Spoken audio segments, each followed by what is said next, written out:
حضور اکرم صلی اللہ علیہ وسلم کے دور میں سبھی فاقے سے رہتے تھے، اکثر بہت بڑا مال تھا۔ سیدنا ابوبکر صدیق رضی اللہ تعالیٰ عنہ خود سلطان الفقراء تھے، اس لیے ان کا دور بھی صحیح سے گزر گیا۔ سیدنا عمر رضی اللہ تعالیٰ عنہ کا جب دور آیا تو فتوحات شروع ہوئی، غنائم شروع ہوئے، تو ظاہر بات ہے کہ جس نے تنگی کاٹ لی اس کو ملنا بھی ہے۔ اب وہ شروع ہوا تو ان کے حصے میں آتا یہ فوراً صدقہ خیرات کر دیتے۔ تو مجھے تو اللہ کے رسول نے حکم دیا تھا کہ تم نے جمع نہیں کرنا۔ اب حضرت عمر رضی اللہ تعالیٰ عنہ چونکہ خود بہت زیادہ اس معاملے میں جمع کرنے والے نہیں تھے، ایک دن 2 دن کی روٹی پاس رکھتے تھے، باقی سب صدقہ خیرات۔ اور جب امیر المومنین و امام المسلمین سیدنا عثمان رضی اللہ تعالیٰ عنہ کا دور آیا تو فتوحات اور غنائم کئی ہزار گنا بڑھ گئی۔ اب غریب بھی بہت امیر ہو گئے،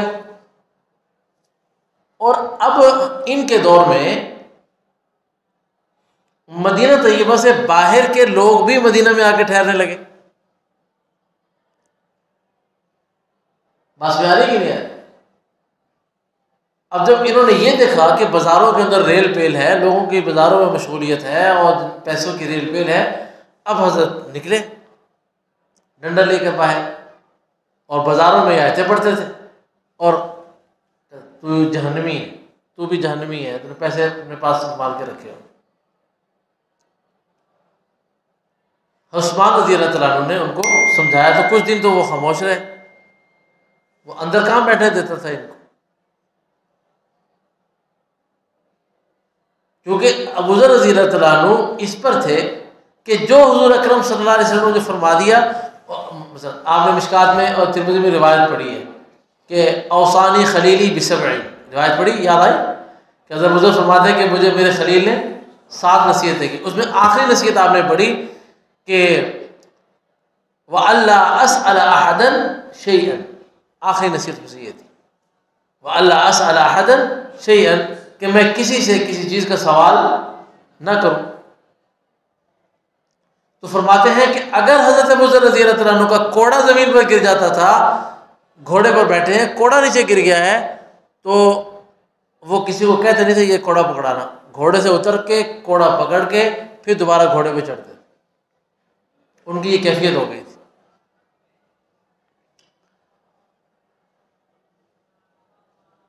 تو اب یہ شروع ہو گئے،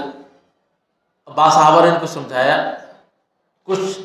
بات حال یہ ان کا حال تھا، کچھ دیر کے لیے حال ختم ہوا، لیکن پھر حال دوبارہ آ گیا۔ حضرت عثمان رضی اللہ تعالیٰ عنہ نے ان کو شام بھیج دیا،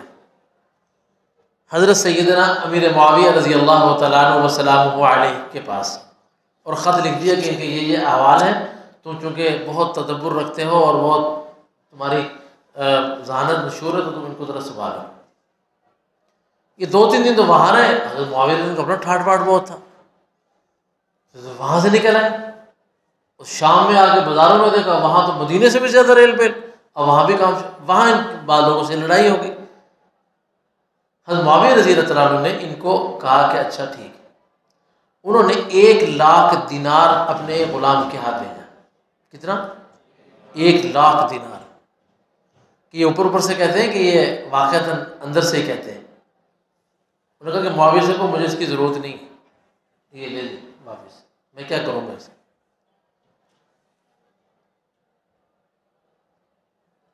انہوں نے کہا کہ نہیں، امیر المومنین مجھے ماریں گے، امیر مجھے ماریں گے اگر میں لے گیا واپس۔ انہوں نے کہا چلو یہاں رکھ دو، ادھر بوریاں رکھ دے گی۔ اب کتابوں میں لکھا ہے کہ اپنے گھر کے باہر بیٹھ گئے، اپنے گھر کے باہر بیٹھ گئے، جو آدمی آ رہے ہیں لپے بھر کے، جتنا اس کے پاس، کوئی چادر ہے چادر بھر کے دینار دے رہے ہیں، کسی کے پاس جھولی ہے جھولی بھر کے دے رہے ہیں، کسی کے پاس صرف یہ دونوں ہاتھ ہے اس میں ڈال کر دے رہے ہیں۔ اور غلام کو ہدایت دی تھی کہ پیسے دے کے چھپ کے دیکھنا کرتے کیا ہے۔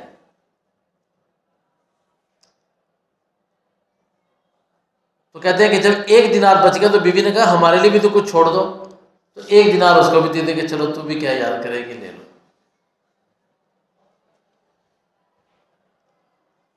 غلام نے آ کے خبر دی، حضرت امیر معاویہ نے پیغام بھیج دیا شام کو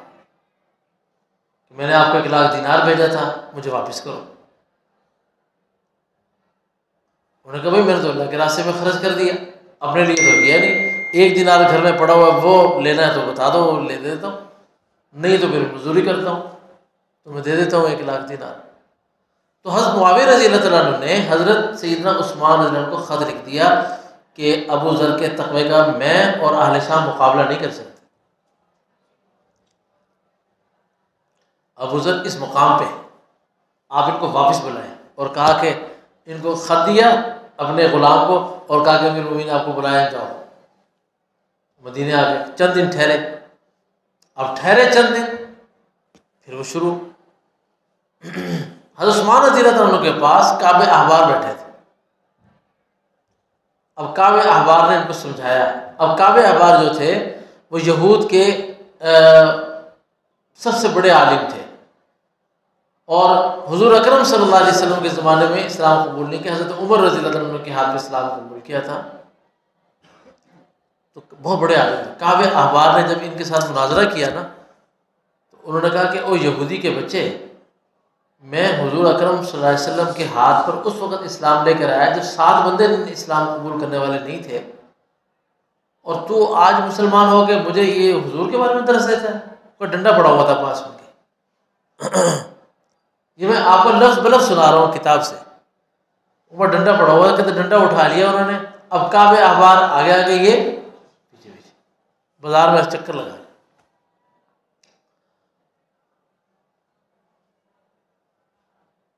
حضرت عثمان رضی اللہ عنہ بات پہنچی، عثمان رضی اللہ نکلے پائے، کعب احبار چھوٹے آدمی تو نہیں تھے، اب عثمان تو کعب احبار حضرت عثمان کے پیچھے چھپ گئے آگے، تو پھر حضرت عثمان رضی اللہ عنہ کو بلایا اور کہا کہ دیکھو تمہارا جو مقام و مرتبہ ہے نا، روئے زمین پر چند لوگ ہیں جو سمجھنے والے ہیں، میں سمجھتا ہوں تمہارا مقام کیا ہے، تم قرآن کریم کی کوئی بشارت ایسی نہیں ہے جس میں تم شامل نہیں ہو، سابقون الاولون میں تم ہو، اول المسلمین میں تم ہو، بدری بدری تو نہیں، یہ جتنے بھی ابتدائی لوگ ہیں ان میں تمہارا شمار ہے، قرآن کی ہر بشارت میں تم لوگ شامل ہو، تو میرا تمہیں مشورہ ہے کہ تم لوگ مدینہ چھوڑ دو، تم رفضہ پہ چلے جاؤ، ایک طرف رہو۔ آپ نے مزید حضرت ابو ذر رضی اللہ تعالیٰ عنہ کے بارے میں پڑھنا ہے تو حضرت مناظر احسن گیلانی رحمہ اللہ تعالیٰ کی کتاب ہے سوانح ابو ذر غفاری، کیا نام ہے؟ سوانح ابو ذر غفاری، اس کو پڑھ لینا، اور یہ کتاب ایسی کتاب ہے کہ توجہ کے ساتھ تنہائی میں کبھی پڑھنا تو دل والا بندہ ہو تو یا تو رو رو کے اس کا برا حال ہو جاتا ہے یا ہنس ہنس کے برا حال ہو جاتا ہے، ایسی کتاب۔ میں نے اس کتاب کا مطالعہ کیا ہے، رات 12 بجے شروع کرتا تھا، بس اوقات 3 بجے تک اس کا مطالعہ، اور کیفیت یہ ہوتی تھی کہ اتنا روتا تھا کہ روتے روتے میرا سر جو ہے وہ کتاب پر آ جاتا تھا، اور کبھی کبھی اتنی ہنسی آتی تھی کہ مجھے وہ سیٹ چھوڑ کر کھڑے ہونا پڑتا تھا، ایسی کتاب۔ یہ مناظر احسن گیلانی کی پہلی کتاب ہے جو انہوں نے زندگی میں پہلی کتاب لکھی ہے۔ جب یہ کتاب حضرت حکیم الامت حضرت تھانوی رحمۃ اللہ علیہ کے پاس گئی تو حضرت تھانوی رحمۃ اللہ علیہ نے فرمایا کہ اس کتاب کا مصنف یا تو محقق بن چکا ہے یا محقق بننے کے قریب ہے،